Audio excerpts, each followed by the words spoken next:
Hey guys, welcome back to our channel. This channel, Avid Science, is all about trying to learn various concepts of science by practicing a lot of questions. In this video, we are going to solve this question on Leetcode regarding merge overlapping events in the same hall.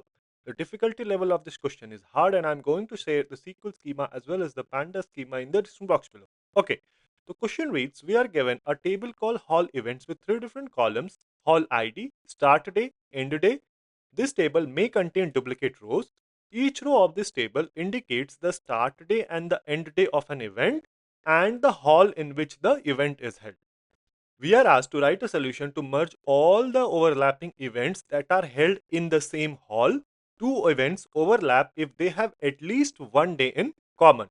Order of the result does not matter. Okay, let's go through this example. Here we have three different hall IDs and then the event start days and end days. So if you look at the first two, the first event in hall ID 1 starts on 13th of January 2023 and ends on 14th of January, whereas the second event starts on 14th of January and ends on 17th of January. So that means you have an overlap. So these two should be merged into one. Set hey, hall ID 1, start date 13th of January 2023 and end date 17th of January 2023. In the same hall, this event does not conflict with any other. Right. Similarly, if you look at for hall ID 2, these two events are overlapping as well. Because if you look at it, this 13th of December lies between the start and end date. So these to be merged into one as well. And for hall ID 3, since there is only one event, so that should be in the output. So if you look at our output, you have that, right? So what we need to do is, in this question to solve, is events that are overlapping, we should try to get a group assigned to them so that we can group by the hall ID and that group and then get what's the start and end date. But to reach that group part, we need to firstly identify up until that row what is the maximum end date. Let's start with this and I think it will start making more sense. So what we are going to do is, from this table called hall events, let me return all the columns that we have right now, and then let's try to have the maximum of end day, and let's use a window function. So over partition by the hall ID, because we need this for every hall ID, and then order by the start day. And then what we are going to do is, we need to say that, okay, once you reach this part, right? So if you are using this column for this, let's only take the example of hall ID equal to 1. So once you are here, let's see up until this row what is the maximum end day, because if your start day coincides with that end day, that means you are part of the same group, right? So what we're going to do is, we are going to use the rows between. That means we need to define the windows, right? So this is a window function and you need to define a window in which you are looking for the maximum of the end date. So what we are going to do is, we are going to use rows between unbounded preceding, that means start at the very top, and one preceding. So for example, let's look at this row number 2, right? So this is the same hall ID. Now here, what you are going to do is, for this particular array, unbounded preceding means start at the very top and then one preceding. That means if you are at current row this, then one row before this, what is the maximum end day? 14th of January 2023, right? So that is what will be populated in this case. Max end day. Let me go ahead and run this. It will make it clearer. Okay. If we look at our output right now, what do we have here is, so if you look at this row, right? So there is nothing before this. So your max end day is null. Then for this row, the max day end day up until one row above is 14th of January 2023. Now, if you come down, the maximum is 17th of January 2023. Now, once you have the maximum end days, then you can compare the start day and the maximum end day to assign values. How can we do that is, let me just store this entire thing in a common table expression. So with CTE as, this entire thing goes into parentheses. And now from this common table expression, let's do return me everything, and then case when your start day is greater than the maximum end day, that means it is not overlapping. Hence, you assign this value 1. else you assign it value 0, end the case when statement, and let's alias this as whatever we want, let's say val. Now let me go ahead and run this. Let's see what do we get in our output.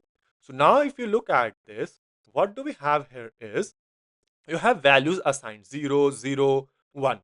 Now what we need to do is we need to make sure that things are in the same group so we can perform a running total. Why? Because if this is 0, this is 0, so if you add these two, it is going to be 0. That means both of these belong to the same group. However, if you look at this, there is a change, right? So the event ends on 17th of January, and then there is a new event in the same hall on 18th of January. So there is no overlap, and you have the value 1. So if you start performing running total, it will be 0, 0, 1. Therefore, this is a different event. So let's save this entire thing in another common table expression. So CTE2 as this entire thing goes into parentheses as well.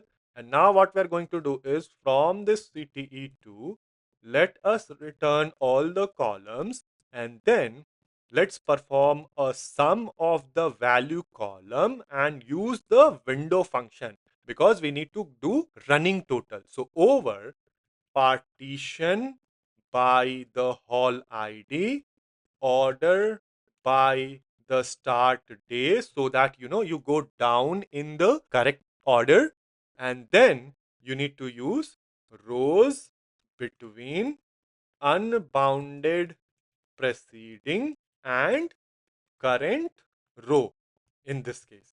Why? Because you have, okay, up until this, what's the sum? 0. When you go to this second row, start at the first, and up until that row, what's the sum of the value, and so on. And let's alias this as, let's say, group. Now let me go ahead and run this. Let's see what do we get in our output. Now if you look at our output right now, let me just drag it to the left. So you see that these two events were overlapping and they are belonging to the same group, group 0. Now this is a separate event, no overlap, so group 1. Now these two are again overlapping and they belong to the same group, and so on. Now once you have assigned the groups, now it is very simple. What we can do is we can save this entire thing in another common table expression. So CTE3 as this entire thing goes into parentheses as well, and then from this common table expression 3, group by the hall ID and the group, return me the hall ID, and then what you want is once you combine the overlapping events, you get the minimum start date and the maximum end date so that you have the entire range covered. So you write minimum of start day and alias this as start day because that is what you need in our output, start day, and maximum of end day and alias this as end day. And since we don't need to order this by anything, I think this should work. Let me go ahead and run this. Let's see what do we get in our output. Okay, if you look at our output is exactly same as expected output. Let me go ahead and submit to see pass all the test cases or not. So yeah, this is accepted and this is how to do it. So yeah, tricky question, but what we basically had to do was, firstly, we found out that up until a row before that for every hall ID, what is the maximum end date?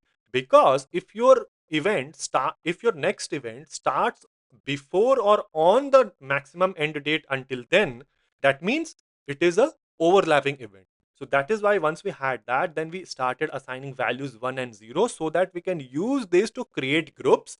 That is what we did in common table expression 3, that we performed running total so that we have groups assigned for every hall ID.